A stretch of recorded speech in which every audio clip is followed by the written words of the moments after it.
Welcome to the Hollywood Scholar, where I'm Jed Morgan, and The Last of Us Episode 3 I do not believe is a good episode of television from its writing to its characterization and its general pointlessness, but something that I predicted would happen surrounding this episode has finally come to pass. The access and mainstream media sites do what they always do in situations like this and have fallen over themselves to defend this episode, its writing, its characterization, and everything about it, still praising it as the best episode of television in history, some places like The Hook even going so far as to say, but they're saying that any criticism of this episode and its characters is homophobic review bombing. That's all it is. You're all evil people trying to delegitimize any criticism of the episode, whether or not it is actual legitimate criticism. Maybe crazy thought here. Maybe people think it was just poorly written, because that's where I'm at. It was built off stereotypes and entirely pointless to the overall story of Joel and Ellie or The Last of Us. There was zero world building in it. We just got Bill and Frank's side love story that has no actual import on the world or the characters beyond that initial episode.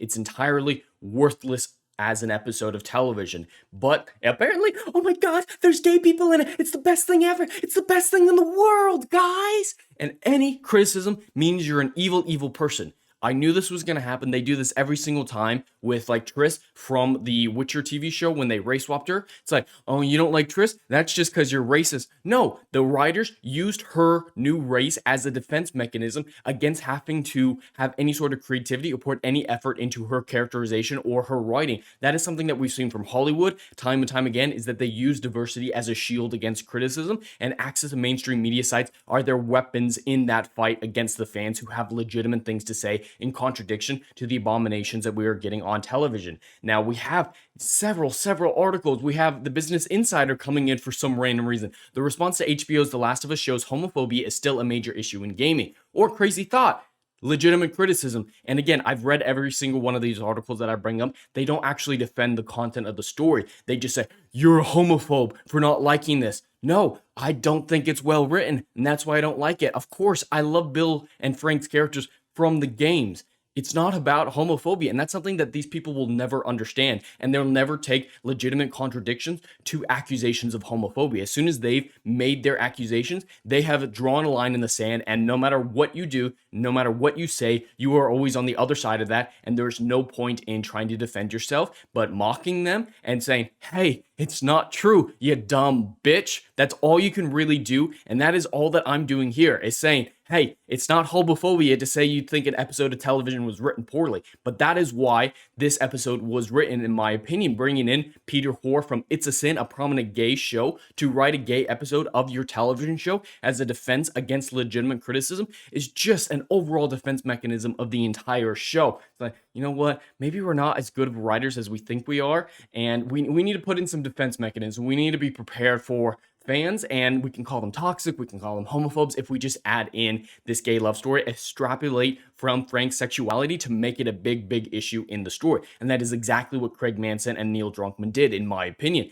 And responses like this are evident of it. No matter how legitimate the criticism, no matter how specific, it will always be labeled as review bombing or homophobia. We've got the Forbes article as well coming out and saying, surprise, The Last of Us is getting review bomb. Paul Tassi sometimes has some really good articles surrounding like Rings of Power, but this one isn't that good. It's just, oh, you don't like it? Oh, it's review bombing. No, review bombing is not as prevalent as people think, and it goes both ways. But positive review bombing is something that is never brought up by access and mainstream media sites. It is just as much of a problem as negative review bombing. There are tons of examples of that, with situations like The Last of Us being a great example of it. On IMDb, there are a crap ton of 10-star reviews. Even people who like this episode don't think it deserves a 10-star review. But, oh my god, it's positive, so it's okay. It's my same problem with positive review bombing and review bombing in general as I have with the phrase, just wait and see, because it's always used as a wait and see if it's good.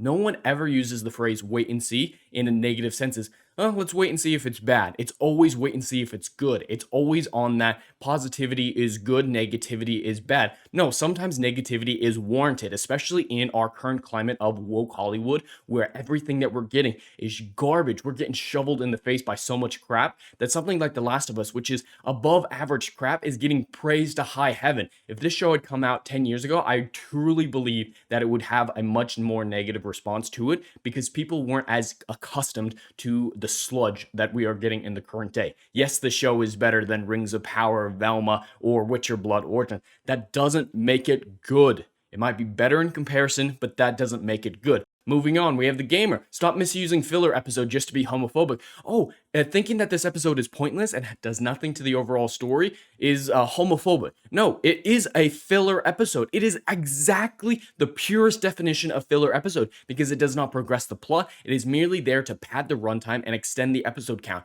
It services no other purpose besides of course, the virtue signaling and the woke talking points and the defense against toxic fans. It is a filler episode in its purest definition.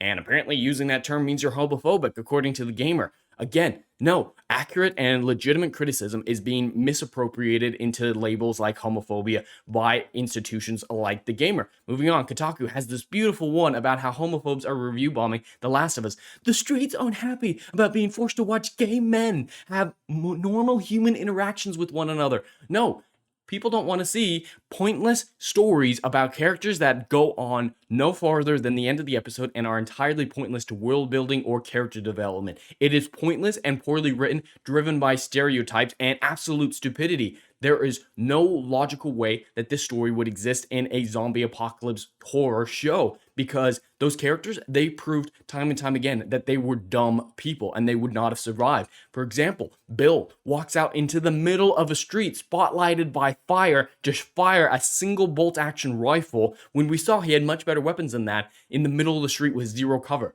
The people in the woods, they can see him clearly. He cannot see them clearly. That is dumb. That is very dumb. There's no way he would have survived as long as he did. This show, this episode is pointless filler, and it's not review bombing to say it. It's not homophobic to say that it's poorly written. Then we've got Game Rap. Review bombing as well. It's the latest victim of online review bombing tactics, despite the acclaim the series has received so far. Yes, there is absolutely a lot of positivity around the show. I am not denying that. The word of mouth has been extraordinary and the viewership numbers have been astronomical. But that doesn't mean I'm going to lie about my opinions, or these other people who are supposedly review bombing the show should lie about their opinions as well. It's not review bombing and it's not homophobic to say, hey, I didn't think that was good. But in the current landscape of positivity is the only acceptable form of criticism or critique of a current product. Of course, they're going to label it in these heinous terms. We got the Mashable as well, review bombing as well. Unfortunately, predictable homophobic backlash. Again, the same responses to these apply to all these articles. It's not homophobic to say this was a poorly written episode of television that was entirely pointless in the grand scheme of things in the show. That's not homophobic, it's not review bombing, but this is what the access mainstream media sites do. CBR jumping in with the same deal. Pick News, of course, going really far, saying trolls review bombed by trolls because gay people don't exist in the apocalypse, apparently.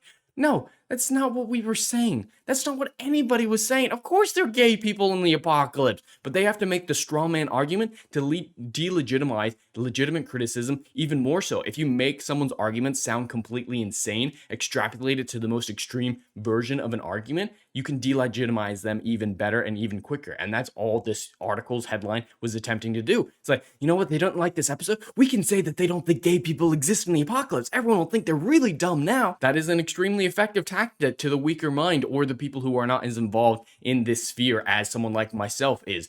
The normies out there, they might read this and like, oh, that might be true. And it's a lie. It's an abject lie. And that's all these articles are.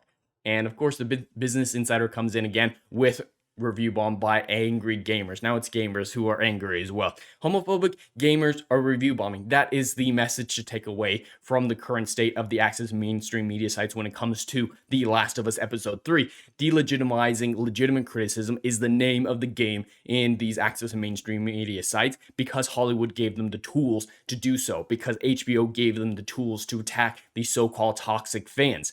It is just a shield against legitimate criticism. It protects the show from legitimate criticism. And of course, a creator wants to capitalize off any protection measures he can against criticism. Of course he would want that, but that doesn't mean it's right and doesn't mean it's good. But anyway, that's all I have for today. I'd love to hear your thoughts in the comments below. Please like and subscribe, and I'll see you in the next video. Anon.